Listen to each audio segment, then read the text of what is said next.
Chapter 14. The Three Modes of Material Nature. The blessed Lord said, "Again, I shall declare to you this supreme wisdom, the best of all knowledge, knowing which all the sages have attained the supreme perfection. By becoming fixed in this knowledge, one can attain to the transcendental nature, which is like my own nature. Thus established, one is not born at the time of creation, nor disturbed at the time of dissolution.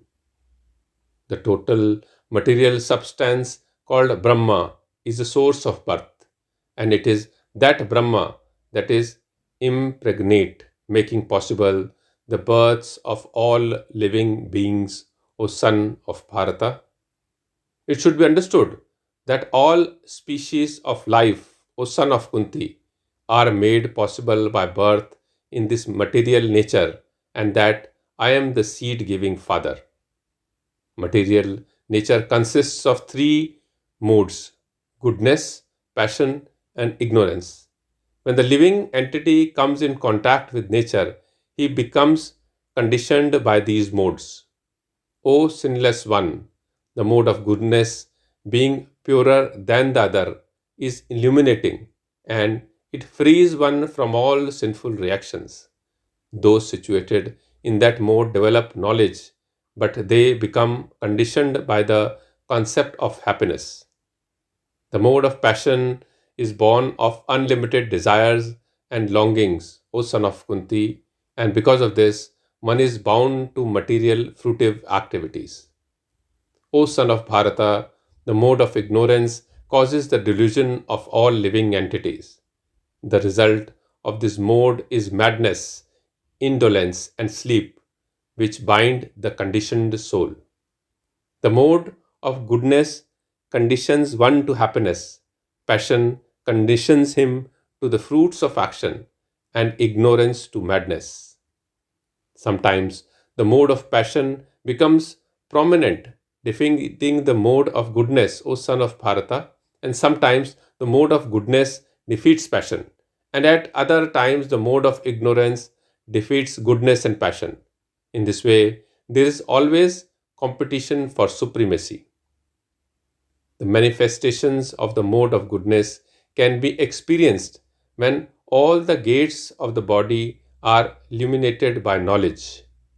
O chief of Bharatas, when there is an increase in the mode of passion, the symptoms of great attachment, uncontrollable desire, hankering, and intense endeavors develop. O son of Kuru, when there is an increase of mode of ignorance, madness, illusion, inertia, and darkness are manifested. When one dies in the mode of goodness, he attains to the pure higher planets. When one dies in the mode of passion, he takes birth amongst those engaged in fruitive activities. And when he dies in the mode of ignorance, he takes birth in the animal kingdom. By acting in the mode of goodness, one becomes purified. Works done in the mode of passion result in distress, and actions performed in the mode of ignorance result in foolishness. From the mode of goodness, real knowledge develops, and from the mode of passion, grief develops. From the mode of ignorance, foolishness, madness, and illusion develop.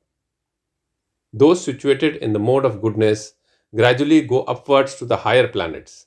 Those in the mode of passion live on earthly planets, and those in the mode of ignorance go down to the hellish worlds.